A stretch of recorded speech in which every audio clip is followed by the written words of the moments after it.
আল্লাহ তাআলা কুরআনুল কারীম নাজিল করেছেন। এখন কোরআনের কাছে প্রশ্ন করি, কোরআন তুমি তো নাজিল হয়েছো আল্লাহর পক্ষ থেকে, তোমার বাড়ি কোথায়? কোরআনকে যদি আমরা প্রশ্ন করি, কোরআন জবাব দিতে পারে কি পারে না? কোরআন সঙ্গে সঙ্গে জবাব দিয়ে দেয়, বাল হুয়া কুরআনুম মাজিদুন ফি লাউহিম মাহফুজ।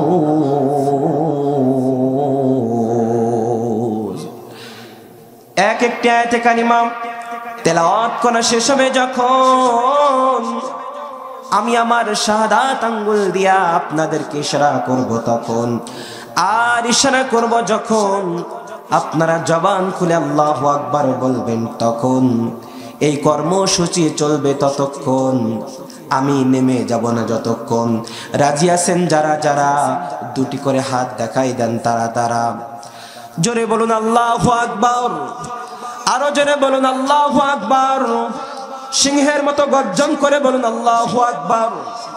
আল্লাহ রাসূল বলেন, আল্লাহর কোন গোলাম যদি একটিবার আল্লাহু আকবারের আওয়াজ দেয়, বাইনাস সামাওয়াতি ওয়াল আরদ, আসমান এবং জমিনের মধ্যবর্তী ফাঁকা জায়গাগুলো আমার আল্লাহ সওয়াব দিয়া ভরপুর করে দেন।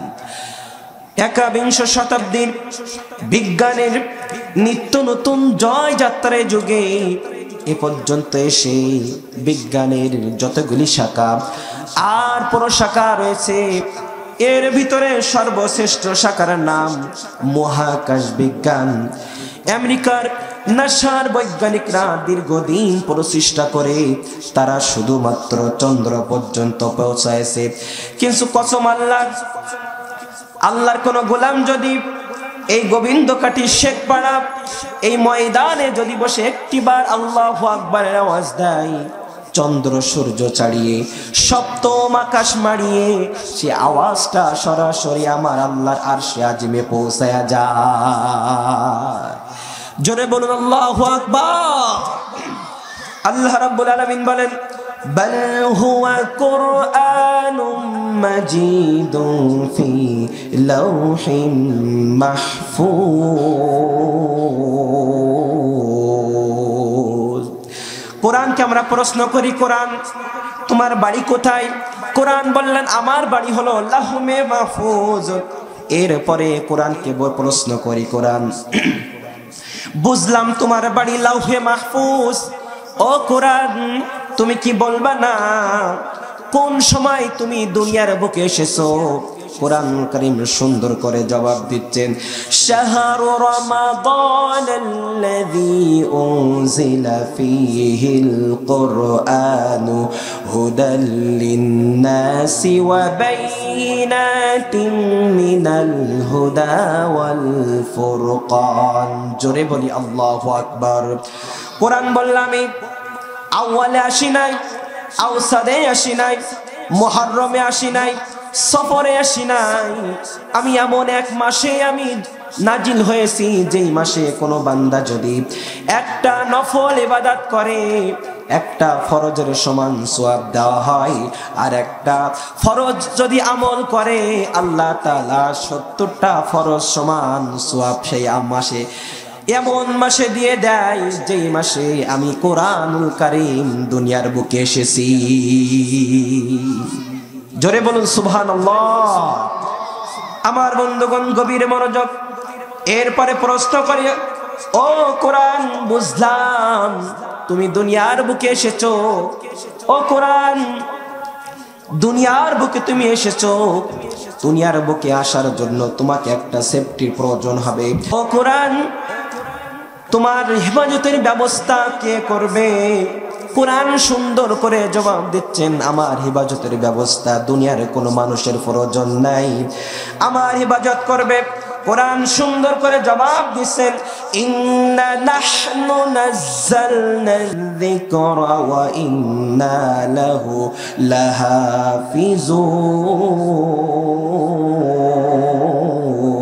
লাহাফিজুন। কোরআনুল কারীম জবাব দিচ্ছে আমার হেফাজত করবে, দুনিয়ার কোনো মানুষ নয়, আমার ইবাদত করবেন যিনি নাজিল করেছেন তিনি। একটু জবান ছেলে বলুন তিনি কে? এরপরে প্রশ্ন করি, কোরআন তুমি কেন এসেছো, কি উদ্দেশ্য তোমার? কোরআন সুন্দর করে বলে দিচ্ছেন, আলিফ লাম রা কিতাবুন আনজালনাহু ইলাইকা লিতুখরিজান নাসা মিনাজ যুলুমাতি ইলান নূর।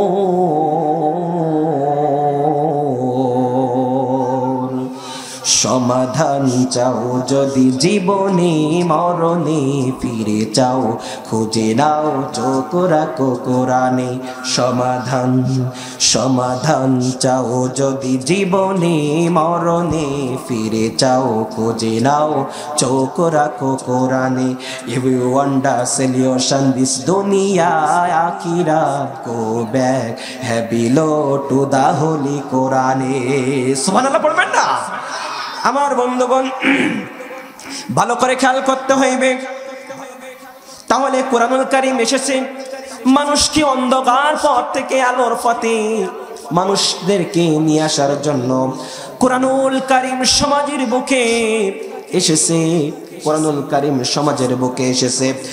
কোরআন মানুষদেরকে অন্ধকার পথ থেকে আলোর পথে কিভাবে মানুষদেরকে নিয়ে যাওয়া যায়, কিভাবে মানুষদেরকে জাহান্নামের পথ থেকে কিভাবে জান্নাতে নিয়ে যাওয়া যায়, এই জন্য কোরআনুল কারীম দুনিয়ার বুকে এসেছে। জোরে বলি সুবহানাল্লাহ। এই কোরআন প্রিয় এলাকাবাসী, ভলান্টিয়ার ভাইরা যারা রাস্তায় আছে, আপনাদের কি হলো?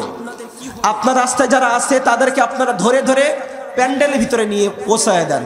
বলেন রাস্তায় চলাচল করা যাবে না, কোনো পুরুষ রাস্তায় চলাচল করতে পারবে না। যুবক ভাইরা, ভলান্টিয়ার ভাইরা, আপনারা মেহেরবানি করে তাদেরকে বুঝায়ে আপনারা প্যান্ডেলের সামনে এসে নিয়ে বসান। কোরআনুল কারীম তাহলে কেন নাজিল হলো? কোরআনুল কারীম কোথা থেকে এসেছে? কোরআনুল কারীম কিসের জন্য এসেছে, কখন এসেছে, এটা আমরা জানলাম। এখন কোরআনুল কারীম এসেছে,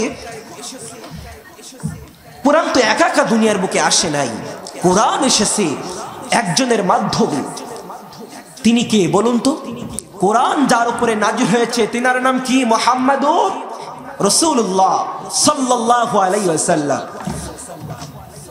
আমি শুরুতেই, খুতবার শুরুতে যে আয়াতে কারিমা তেলাওয়াত করেছি সূরা আল মায়েদা থেকে, আমরা 67 নম্বর আয়াতে কারিমা তেলাওয়াত করেছি।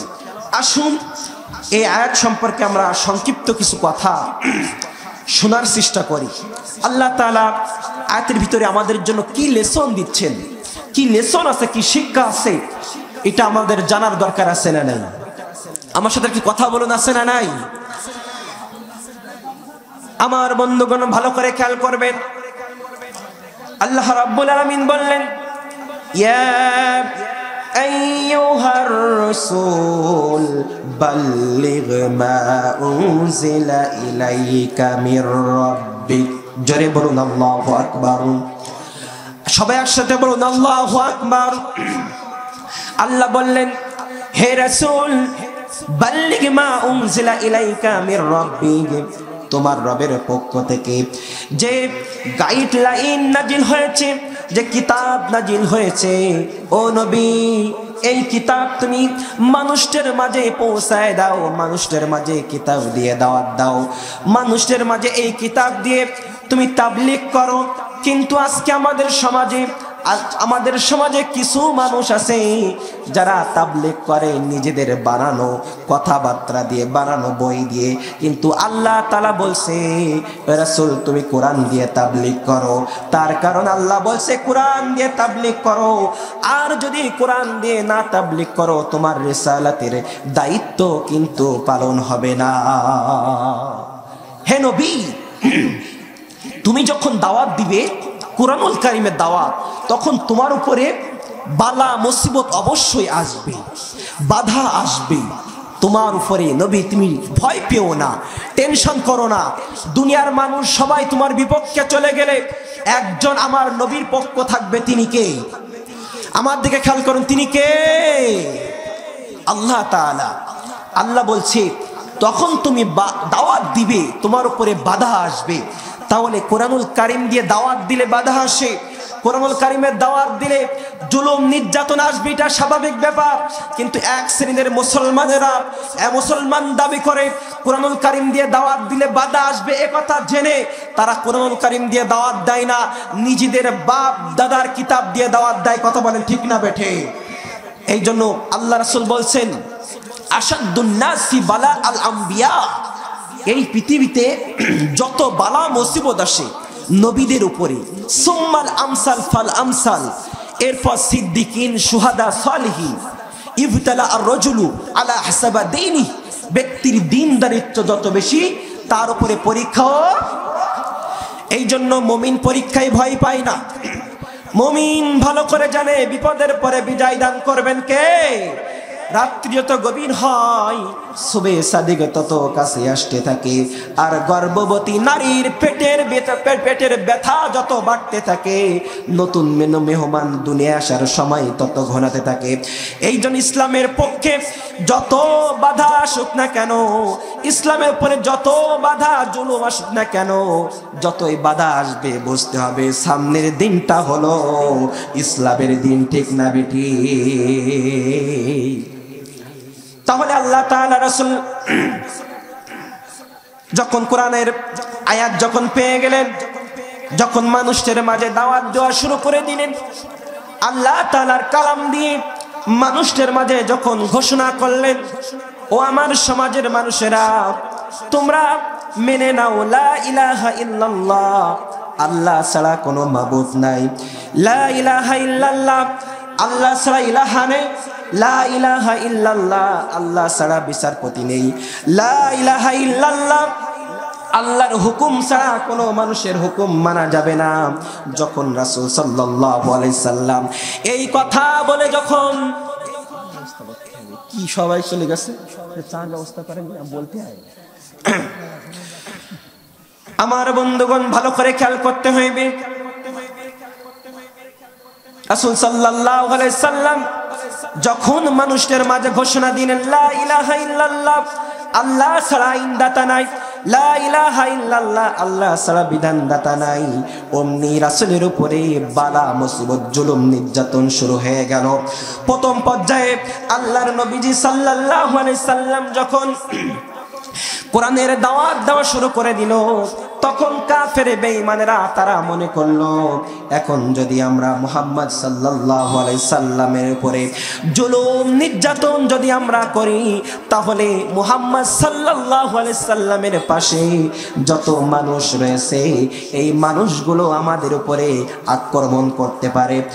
এই জন্য আগে নবীর গায়ে হাত দেয় না, নবীর কালিমা পড়া, নবীর পাশে থাকা মানুষদের উপরে জুলুম নির্যাতন করতে আবু জেহেল, উতবা, শাইবা, ওয়ালিদ, মুগীরারা তারা শুরু করে দিল। যেখানে কোরআনের দাওয়াত, যেখানে কোরআনের আলোচনা হয়, সেখানে 144 ধারা জারি করা হয়। তখন কাফেররা বলল, ওয়াকালাল কুরআন, মানুষদের মাঝে যখন কোরআনের দাওয়াত দেওয়া শুরু করে দিল, কাফেররা যখন কোরআনের দাওয়াতে যখন বাধা দেওয়া শুরু করে দিল, আল্লাহ তাআলা বললেন ওয়াকালাল কুরআন, কাফেররা তখন বলল, এই কোরআনের দাওয়াত তোমরা দিতে পারবে না, এই কোরআনের দাওয়াত তোমরা বন্ধ করো, এই কোরআনের দাওয়াত তোমরা দিও না। যদি তোমরা কোরআনের দাওয়াত দাও, তোমাদের উপরে জুলুম নির্যাতন ইস্তিমরুলার কিন্তু চালানো হবে। আল্লাহর নবীর সাহাবীরা চুপে চুপে গোপনে গোপনে কোরআনুল কারীমের দাওয়াত দেওয়া শুরু করে দিল। দাওয়াত দেওয়ার সময় এক পর্যায়ে বিশ্ব নবীর একজন কাছের সাহাবী আব্দুল্লাহ ইবনে মাসউদ রাদিয়াল্লাহু তাআলা নবীজির খুবই কাছের সাহাবী ছিল। এই সাহাবী কত কষ্ট সহ্য করেছে, ইসলামটাকে কালিমার দাওয়াত দেওয়ার জন্য কত নির্যাতন সহ্য করেছে। আব্দুল্লাহ ইবনে মাসউদের প্রথম জীবনী থেকে আমরা একটু জানি। আব্দুল্লাহ ইবনে মাসউদ রাদিয়াল্লাহু তাআলা বিশ্ব নবীর অনেক কাছের সাহাবী। আব্দুল্লাহ ইবনে মাসউদ একজনের বাড়ি রাখালের কাজ করত, ছাগল চড়াতো। সকাল হলে ছাগল নিয়ে আব্দুল্লাহ ইবনে মাসউদ ওই পাহাড়ের উপরে চড়ানোর জন্য যাইতো। ওখানে গিয়ে রাত হলে আবার সবকিছু বুঝ দিয়ে ওই মালিকের হাতে চাবি দিয়ে আব্দুল্লাহ ইবনে মাসউদ তানার জায়গায় গিয়ে তিনি বিশ্রাম করতেন। এভাবে করতে করতে হঠাৎ করে একদিন আব্দুল্লাহ ইবনে মাসউদ পাহাড়ের চূড়ায় ছাগল যখন রাখার জন্য চলে গেলেন, ইতিমধ্যে আল্লাহর নবী এবং আবু বকর রাদিয়াল্লাহু তাআলা কালিমার দাওয়াত নিয়ে গোপনে গোপনে এখানে ওখানে মানুষদের মাঝে কালিমার দাওয়াত দেওয়া শুরু করে দেয়। এক পর্যায়ে দাওয়াত দিতে দিতে ঘুরতে ঘুরতে আব্দুল্লাহ ইবনে মাসউদের কাছে চলে গেল। আব্দুল্লাহ ইবনে মাসউদের কাছে যখন পৌঁছায় গেল, আব্দুল্লাহ ইবনে মাসউদ বর্ণনা করেন, যখন আমি নবীজিকে দেখলাম আমার মনে হলো নবীজি অনেক ক্ষুধার্ত। দুইজন মানুষকে যখন দেখলাম মনে হলো দুজন মানুষ অনেক ক্ষুধার্ত, কিন্তু আমার কাছে কোনো খাবার নাই, আমি তো তাদের কোনো খাবার দিতে পারি না। কি হলো ভাই ভাই জিকির করুন, লা ইলাহা ইল্লাল্লাহ। সবাই লাভ স্টেজের লোক থাকতে দুজন কি করে জিকির করুন, লা ইলাহা। সাতক্ষীরার জনতা এই গরম না দিলে কথা বলতে চায় না। আমি গরম দিব তো আমার গলা তো শেষ, গরম আমি দিতে পারি কি পারি না? তাহলে আপনারা কথা না বললে আমার গরম দিতে বাধ্য হব আমি। একটু কথা বলেন আর উচ্চ আওয়াজ দেন। নরমে নরমে কিছু বলে যাচ্ছি, বাতিলেরা কিন্তু কান পেতে আছে কখন যাওই গোবিন্দঘাটের হুজুর জিহাদি ওয়াজ করবে, তখন কিন্তু একটু উসুস করবে। এই জন্য গরম দেওয়ার আগে আপনারা একটু জবান খোলেন। বাতিলেরা যতই ষড়যন্ত্র করুক না কেন, বাতিলেরা যত কৌশল করুক না কেন, আমরা কোরআনের কথা বলার জন্য আমাদের জবানকে কখন নিস্তেজ করব না। কোরআনের হক কথা বলবো, জীবন যতদিন আছে কোরআনের হক কথা ততদিন চলবে। কথা বলে ঠিক না বেঠে? এইবার চান্স হয়েছে, ব্যাটারির চান্স এইবার আইছে। আমার বন্ধুগণ ভালো করে খেয়াল করতে হইবে, গভীর মনোযোগ দিতে হবে। যে কথা বলছিলাম আব্দুল্লাহ ইবনে মাসউদ রাদিয়াল্লাহু তাআলা, আলোচনা কি চলবে? বলুন আল্লাহু আকবার, আল্লাহু আকবার। আব্দুল্লাহ ইবনে মাসউদ দুইজন ব্যক্তিকে দেখি ক্ষুধার্ত মনে হলো। আল্লাহর নবী আব্দুল্লাহ ইবনে মাসউদকে দেখে খুবই তার ভালো লেগে গেল। আব্দুল্লাহ ইবনে মাসউদকে নবীজি একটু পরীক্ষা করতে চাইলেন। আবু বকরকে বললেন, আবু বকর আব্দুল্লাহ ইবনে মাসউদের কাছে তুমি গিয়ে একটা ছাগল চাও, বলো আমরা অনেক ক্ষুধার্ত, আমাদের একটা ছাগল দাও, আমরা এই ছাগল থেকে কিছু দুধ আহরণ করে আমরা খেতে পারি, যদি তুমি দিতে চাও।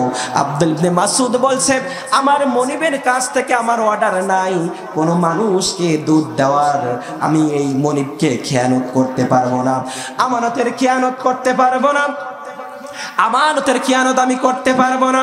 সঙ্গে সঙ্গে নবীজি বললেন, আব্দুল্লাহ ইবনে মাসউদ তো পরীক্ষায় পাশ করে গেল, আবু বকরকে গিয়ে বলো, আবু বকর কে আল্লাহ নবী পাঠিয়ে দিলেন, আব্দুল্লাহ ইবনে মাসউদকে যেয়ে বলো যে ছাগলটার কোনো বাছুর হয় নাই, কোনো বাচ্চা হয় নাই, এমন একটা ছাগল যদি তুমি আমাকে দিতা তাহলে তার থেকে কিছু দুধ দহন করে আমরা একটু আহার করতাম।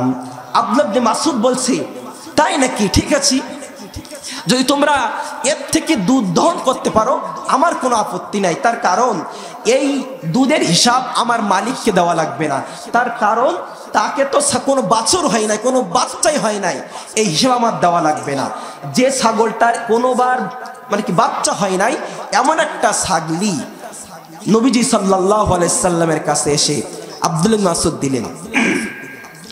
আল্লাহর নবী তানার বরকতি হাত ছাগলের উলানের উপরে একটু রেখে দিলেন, আল্লাহর কাছে দোয়া করলেন, আল্লাহকে বলেন, আল্লাহ ছাগলের বানে তুমি দুধ দাও, এই দুধ দেওয়া দেখে আব্দুল্লাহ ইবনে মাসউদ কালিমা পড়ে মুসলমান হয়ে যাবে। নবীজি যখন উলানের তলায় হাত দেওয়া দেরি হলো, উলানে ভরপুর দুধ আসতে দেরি করলো না। আল্লাহু আকবার। নবীজি যখন উলানে হাত দিলেন, উলানে দুধ আসতে দেরি করলো না, ভরপুর আব্দুল্লাহ ইবনে মাসউদের কাছে একটা পাত্র ছিল। এই পাত্র নবীজির কাছে দিলেন। আবু বকর রাদিয়াল্লাহু তাআলা দুয়ে এমন দুধ দহন করলেন, পাত্র ছাপায় পড়ে গেল। আল্লাহর নবী পান করলেন, আবু বকর পান করলেন। আব্দুল্লাহ ইবনে মাসউদকে বলা হলো তুমিও পান করো। আব্দুল্লাহ ইবনে মাসউদ বলেন আমি পান করলাম, নবীজি পান করলেন, আবু বকর পান করলেন, কিন্তু ওই পাত্র থেকে এক ফোঁটা দুধ কমে নাই। আরে আওয়াজ বলেন সুবহানাল্লাহ। আব্দুল্লাহ ইবনে মাসউদ এই দৃশ্য দেখে নবীজির হাতে কালিমা পড়ে মুসলমান হয়ে গেলেন। লা ইলাহা ইল্লাল্লাহু মুহাম্মাদুর রাসূলুল্লাহ সাল্লাল্লাহু আলাইহি সাল্লাম। এরপরে আব্দুল্লাহ ইবনে মাসউদ মনিবের কাছে চলে গেল। রাতের বেলা মনিবকে সমস্ত কিছু বুঝ করে দিয়ে স্বেচ্ছাসেবক যারা আছে তাদেরকে রাস্তা থেকে আমাদের মঞ্চের এখানে আসতে বলেন, আর লোকজনকে সবাই ময়দানে আসতে বলেন। স্বেচ্ছাসেবক ভাইরা যারা আছেন আপনারা সকলেই মঞ্চের এখানে চলে আসুন। আমাদের মেহমানরা চলে আসতেছে, আপনারা মঞ্চের এখানে চলে আসুন। আর যারা দাঁড়িয়ে আছেন বাজার এখানে ওখানে আপনারা দূরাত মেহেরবানি করে আমাদের প্যান্ডেলে এসে বসে পড়ুন। আমার বন্ধুগণ গভীর মনোযোগ দিন, আমার দিকে তাকান, শুধু আমার দিকে তাকান। এরপরে আব্দুল্লাহ ইবনে মাসউদ রাদিয়াল্লাহু তাআলা যখন মনিবের কাছে চলে গেল, মনিবের কাছে গিয়ে বলল এই না আপনার এই চাবি, আপনার সমস্ত ছাগলি বুঝ করে দিলাম, আগামী কাল থেকে আমি আর আপনার রাখালগিরি করব না। বলছি কেন? বলছে ও মনিব তুমি শোনো, আমি এতদিন ভুল পথে ছিলাম, এতদিন ভুল পথে আমি চলছিলাম, এমন এক সত্যের সন্ধান আমি পেয়েছি, আমি আর দুনিয়ার কোনো মানুষের কাছে আমি থাকতে চাই না, আমি একমাত্র আল্লাহকে ভরসা করি, আর আমি কালিমা পড়ে মুসলমান হয়ে গিয়েছি, আগামী কাল থেকে আমি আর আপনার কাজে আসব না। জোরে বলুন সুবহানাল্লাহ। আল্লাহর দিন পাওয়ার কারণে কাজ ছেড়ে দিলেন। আমার বন্ধুগণ ভালো করে খেয়াল করবেন, ইতিমধ্যে নবীর পরে জুলুম নির্যাতন শুরু হয়ে গেল। এক পর্যায়ে নবীজি সাল্লাল্লাহু আলাইহি সাল্লামের কাছে সূরা রহমান যখন নাজিল হয়ে গেল, আল্লাহ তাআলা বললেন আর রহমান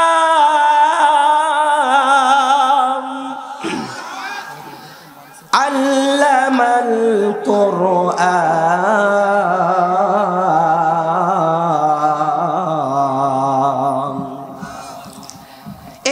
এই সূরা যখন নাজিল হয়ে গেল, আব্দুল্লাহ ইবনে মাসউদ সঙ্গে সঙ্গে আল্লাহর নবী থেকে যখন এই সূরাটা মুখস্থ করে নিলেন, তার কণ্ঠ ছিল অনেক সুন্দর।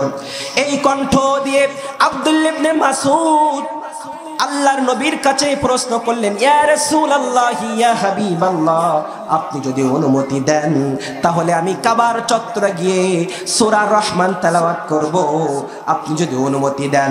আব্দুল্লাহ ইবনে মাসউদ কাবার চত্বরে যায়া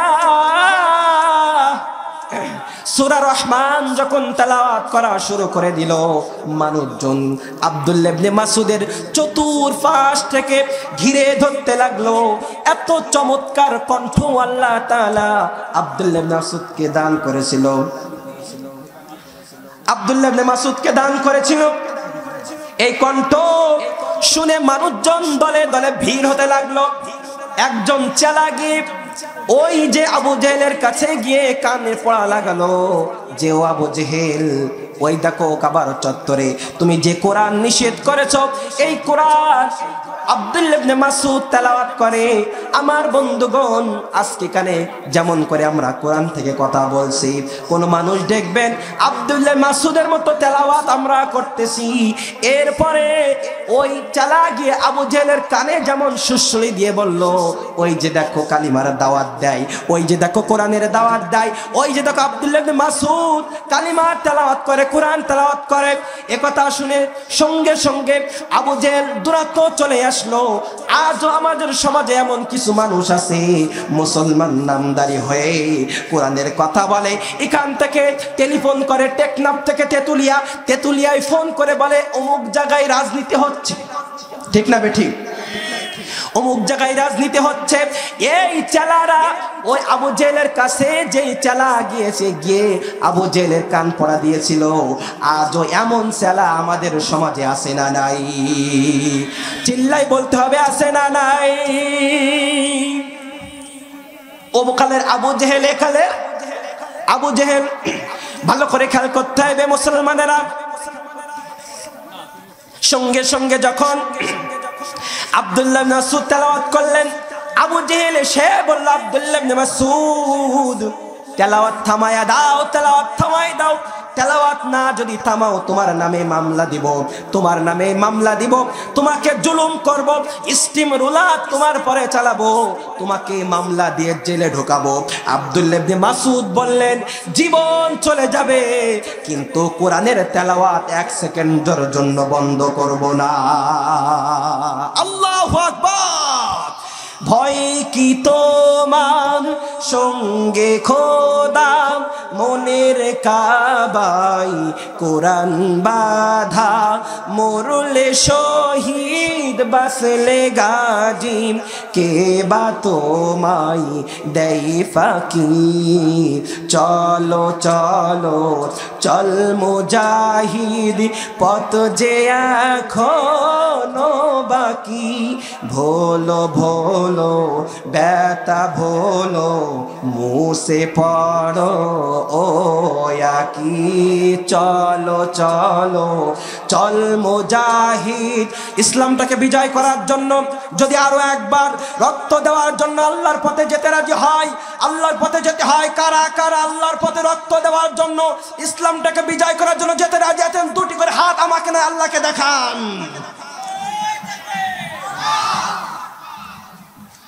আমার বন্ধুগণ ভালো করে খেয়াল করতে হইবে, গভীর মনোযোগ দিতে হবে। আলোচনা কি চলবে?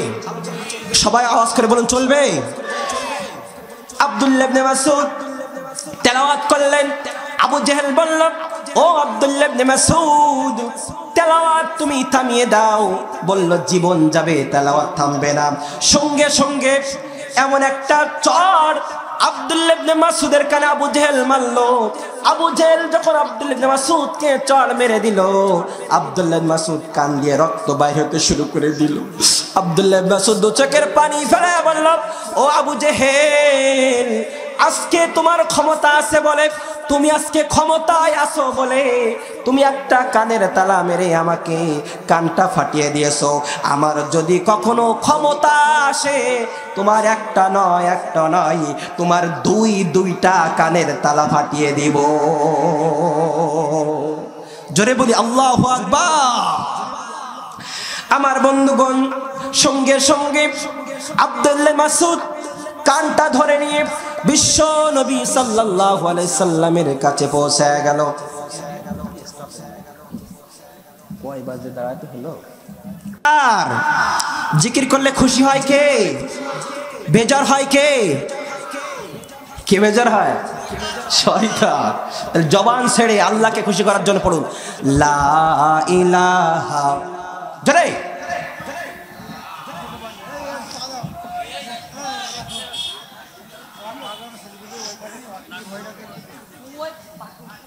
লা ইলাহা ইল্লাল্লাহু মুহাম্মাদুর রাসূলুল্লাহ সাল্লাল্লাহু আলাইহি ওয়াসাল্লাম।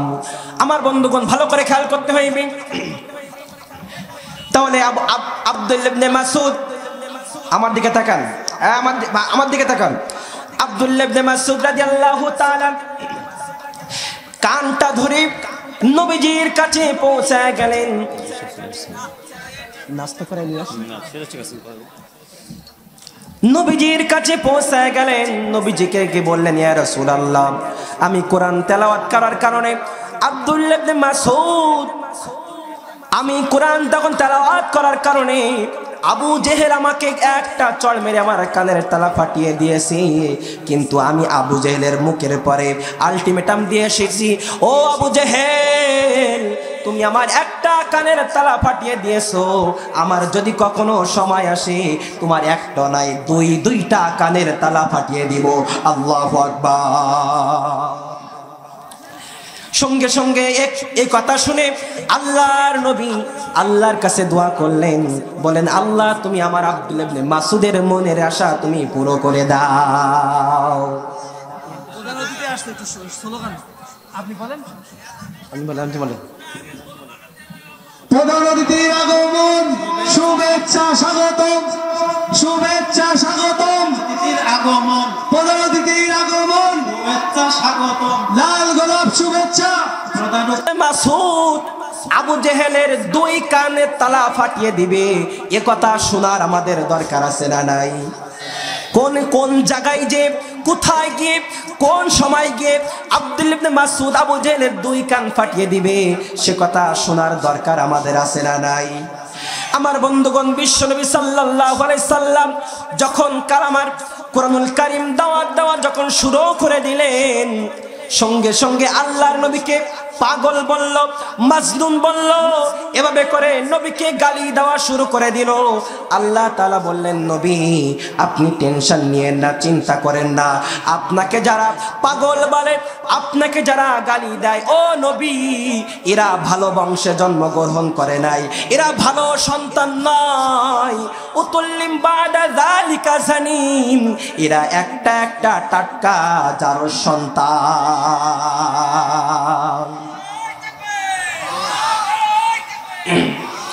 আমার বন্ধুগণ ভালো করে খেয়াল করতে হইবে।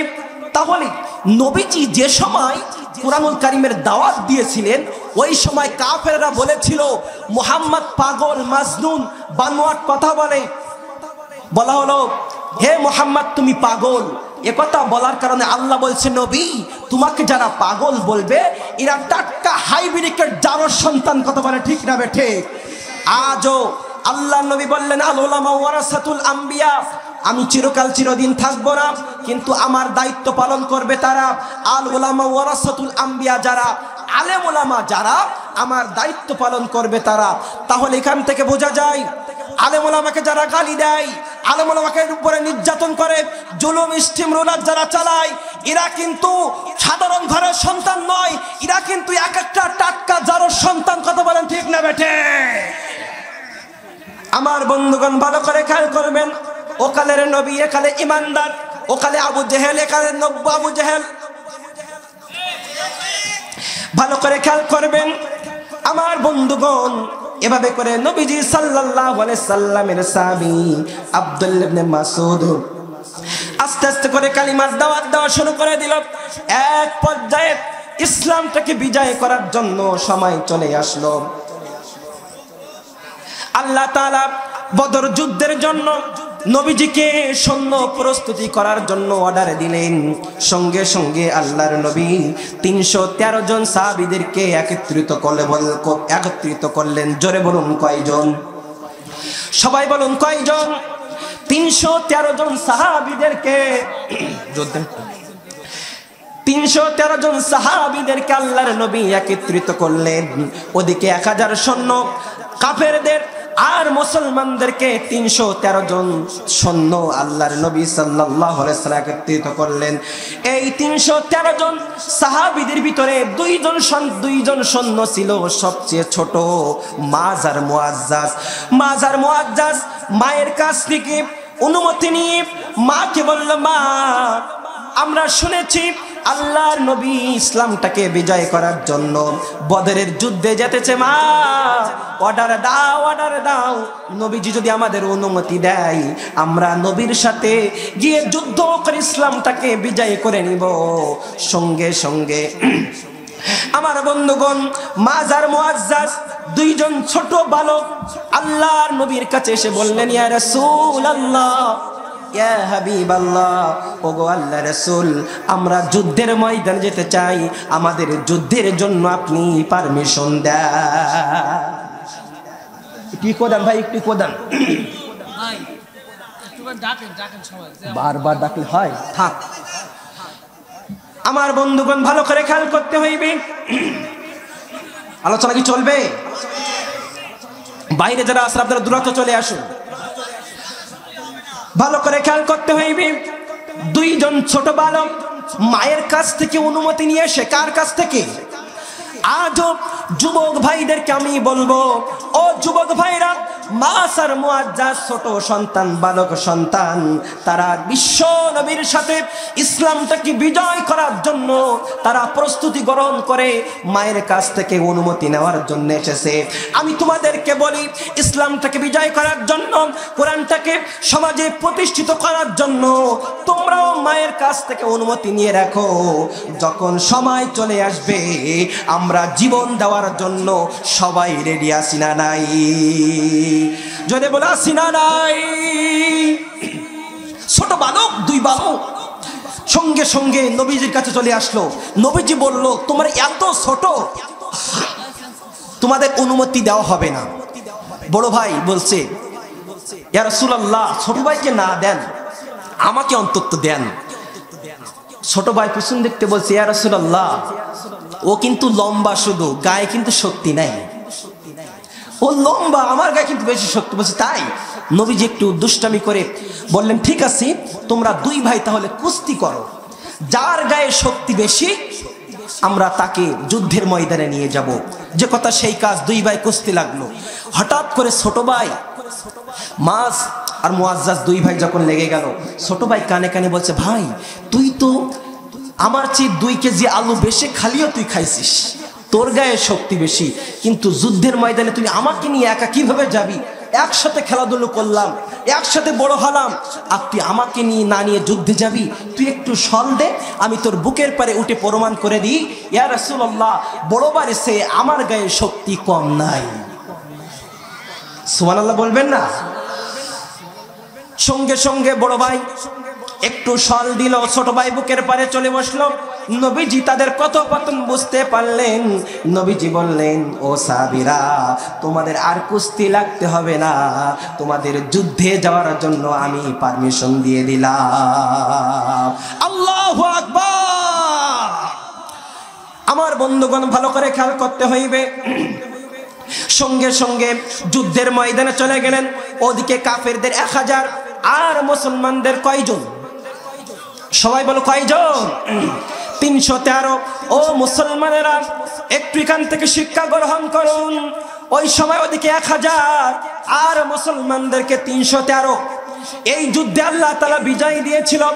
আজ যদি মুসলমান, যদি 10 জন মুসলমান যদি একত্রিত হয়ে ইমানের শপথ নিয়ে এক কাতারে যদি থাকতে পারে, তাহলে 100-র উপরে আল্লাহ তাআলা তাদের 10 জনকে বিজয় দান করতে পারে কি পারে না? যদি বলে পারে কে পারে না? যদি কয়েক হাজার মানুষ যদি একত্রিত হয়ে যেত, এক কাতারে কাঁধে কাঁধ মিলে কালিমার ঝান্ডাটা নিয়ে কোরআনুল কারীমকে ধরে যদি আগিয়ে দিয়ে যদি এই সমাজে কালিমার ঘোষণা দিত, বাতিল নাস্তিক মুত্তাদেরা পালানোর রাস্তা খুঁজে পাইতো না, ঠিক না বেটে? বন্ধুরা আমার, ভালো করে খেয়াল করতে হইবে। সঙ্গে সঙ্গে দুই ভাই চলে গেল যুদ্ধের ময়দানে। এমন সময় যুদ্ধ শুরু হয়ে গেল। যুদ্ধ শুরু হলো, আবু জেহেল চলে আসলো। আবু জেহেলের বড় বড় সৈন্য বাহিনী চলে আসলো। আসার পরে আবু জেহেল খল করে, কোথায় কোথায় আছে ওমর, কোথায় আবু বকর? আর এই দুইটা সন্তান মাআজ আর মুআজ্জাজ, আফরার ছেলেদ্বয়, তারা যুদ্ধের ময়দানে গিয়ে একটা মানুষকে জিজ্ঞাসা করছে, আব্দুল্লাহ ইবনে মাসউদকে জিজ্ঞাসা করছে, চাচা আবু জেহেল কই? বলছে, আবু জেহেল তুমি কি করবা? তোমরা ছোট মানুষ, আবু জেহেল এত বড় মানুষ, এত বড়, আর তুমি আর দুইটা কি করবা? বলছে, কোনো কথা শুনতে চাই না, আবু জেহেল কই দেখায় দেন। আল্লাহু আকবার বলবেন না? বলছে, আবু জেহেলকে দেখায় দেন। বলছে, আবু জেহেলকে দিয়ে কি করবা? বলছে, ওই সবচেয়ে আল্লাহ রাসূলকে কষ্ট দিয়েছে, তাকে দেখায় দেন। সঙ্গে সঙ্গে আব্দুল্লাহ ইবনে মাসউদ মনে মনে বলে, আমি তো চাই তাই। আল্লাহু আকবার বলবেন না? এরপরে আব্দুল্লাহ ইবনে মাসউদ দুই সন্তানকে দেখায় দিল। ওই যে দেখা যায় বড় দেহ নিয়ে ওই যে ঘোড়ার পিঠে বসে আছে ওই যে আবু জেহেল। আব্দুল্লাহ ইবনে মাসউদ বলেন আমার দেখাই দিতে দেরি হলো, বাস পাখির মতো দুইটা সন্তান ছুটে চললো, ছুটে চলে একটা গিয়ে কোনো কথা নাই ওই আবু জেহেলের সামনে চলে গেল। আবু জেহেলকে বলল আবু জেহেল তৈরি থাকো, আঘাত করব। আবু জেহেল বলল ইরা কারা, এই একটু পিছকে আমাকে আঘাত করবে? হে আবু জেহেল একটু পিছকি বলো না, সাহস থাকলে আঘাত করো। এক ভাই মাঝ আল্লাহু আকবার বলে আবু জেহেলের ডান হাতে আঘাত করলো, আল্লাহু আকবার। যখন আর এক ভাই আঘাত করলো, আঘাত করার পরে সঙ্গে সঙ্গে আবু জেহেল পৌঁছে আবু জেহেল মাটিতে লুটিয়ে পড়লো। আবু জেহেল যখন মাটিতে লুটিয়ে পড়লো সঙ্গে সঙ্গে একজন কাফের এসে দেখতে পাইল দুইটা সন্তান, দুইটা আমাদের নেতাকে ফেলাইয়া দিয়েছে। মাঝের হাতে একটা কোপ দিল, ডান হাতে কোপ দিল, সঙ্গে সঙ্গে অস্ত্রটা বাম হাতে নিয়ে যুদ্ধ করলো। মাঝ যুদ্ধ করতে করতে এমন সময় ডান হাতটা ডিস্টার্ব করতেছে বলে মাঝ চিন্তা করলো এই ডান হাত ডিস্টার্ব করতেছে যুদ্ধ করার জন্য। মাঝ পায়ের তলায় হাতটা চাপাই দিয়ে আল্লাহু আকবার বলে টান দিলেন, হাতটা ছিঁড়ে গেল। আব্দুল্লাহ ইবনে মাসউদের ওই কথা মোতাবেক মাঝ আল্লাহর জমিনে যুদ্ধ করতেছে। এক পর্যায়ে যুদ্ধ করতে করতে শাহাদাতের পেয়ালা পান করে মাঝ দুনিয়া থেকে বিদায় হয়ে গেল। সুবহানাল্লাহ বলবেন না? এরপরেই যুদ্ধ শেষ, আবু জেহেল পড়ে আছে, শুয়ে আছে বদরের প্রান্তি। এক পর্যায়ে ওই যে আব্দুল্লাহ ইবনে মাসউদের কানের তালা ফাটিয়ে দিয়েছিল, মনে আছে? আব্দুল্লাহ ইবনে মাসউদ টার্গেটে আছে। কই আবু জেহেল, কোথায় আবু জেহেল? আব্দুল্লাহ মাসউদ খুঁজতে খুঁজতে আবু জেহেলকে পেয়ে গেল। আবু জেহেলকে পাওয়া মাত্র ওই আবু জেহেলের বুকের পরে উঠে চড়ে বসেছে। আল্লাহু আকবার। আবু জেহেলকে বলছে আবু জেহেল চিনতে পারছো? ওই যে তোমার ক্ষমতা ছিল যখন, তখন তুমি আমার কানের তালা ফাটিয়ে দিয়েছিলে, চিনতে পারো? আমাকে দেখো, পারো? বলছে হ্যাঁ চিনতে পেরেছি তো। তুই কোথায় ছিলিস? তোর তো অনেক খুঁজেছি। বলছে তাই? এখন দেখো আমি তোমাকে বলেছিলাম না আমি তোমার আজরাইল হয়ে আসব, দুইটা কানের তালা ফাটিয়ে দিব। তখন সঙ্গে সঙ্গে বলছে আবু জেহেল বলছে আব্দুল্লাহ মাসউদ যখন তুমি আমাকে পেয়ে গেছো আমার তরবারিটা দিতে আমাকে হত্যা করো। বলছে না, আমার তরবারি কি রেখে থুয়ে দিস? তখন আবু জেহেল বলছে ঠিক আছে, তাহলে তুমি আমার ধরটা একটু বেশি করে কাটবে, গলা থেকে কাটবে না, একটু ধরটা বেশি করে কাটবে, যেন মানুষ বলে যে এইটা আবু জেহেল, তার দেহ এত বড়, এভাবে করে মানুষ একটু গৌরব করবে। আমার ধরটা একটু বেশি করে কাটবে। সঙ্গে সঙ্গে আব্দুল্লাহ মাসউদ বুকের পারে চড়ে বসলো। আব্দুল্লাহ ইবনে মাসউদ তার গলাটা যখন কাটতে যাবে, গলাটা কাটবে, এখানে গলাটা ছোরাটা ধরে রেখে দিল। আমার বন্ধুগণ ভালো করে খেয়াল করবেন, গলা হত্যা করে কোথায় নিয়ে গেল একটু পরে বলতেছি। ইতিমধ্যে নবীজি সাল্লাল্লাহু আলাইহি সাল্লামের কাছে আয়াতে কারিমা নাজিল হয়ে গেল, ইয়া আইয়ুহার রাসূল বাল্লিগ মা উনজিলা ইলাইকা মির রাব্বিক। ও নবী তুমি কোরআন দিয়ে দাওয়াত দাও। সাহাবীদের উপরে যখন নির্যাতন বন্ধ হয়ে গেল, এরপর ডাইরেক্ট নবীর প্রতি দাওয়াত দেওয়া যখন মারধর যখন শুরু করে দিল, নবীর প্রতি যখন জুলুম নির্যাতন করা শুরু করে দিল, ইতিমধ্যে আল্লাহ নবীর কাছে প্রশ্ন, আল্লাহর নবীর কাছে খবর চলে আসলো আল্লাহর নবীকে হত্যা করবে। ইতিমধ্যে আল্লাহ তাআলা খবর পেয়ে জিবরাইলকে বললেন, ও জিবরাইল আর করোনা দেরি, চলে যাও তাড়াতাড়ি আমার নবীর কাছে আয়াত কারিমা নিয়ে চলে যাও। জিবরাইল আলাইহিস সালাম সঙ্গে সঙ্গে জিবরাইল আলাইহিস সালাম আয়াতে কারিমা নিয়ে যখন পৌঁছে গেল আল্লাহর নবীর কাছে, যখন বলল ইয়া রাসূলুল্লাহ, আল্লাহ তাআলা আয়াতে কারিমা নাযিল করে দিলেন, ওয়া ইয ইয়ামকুরু বিকাল্লাযীনা কাফারু লিইসবিতুকা আও ইয়াখতিলুকা আও ইখরিজুকা ওয়া ইয়ামকুরুনা ওয়া ইয়ামকুরুল্লাহ ওয়াল্লাহু খায়রুল মাকিরিন।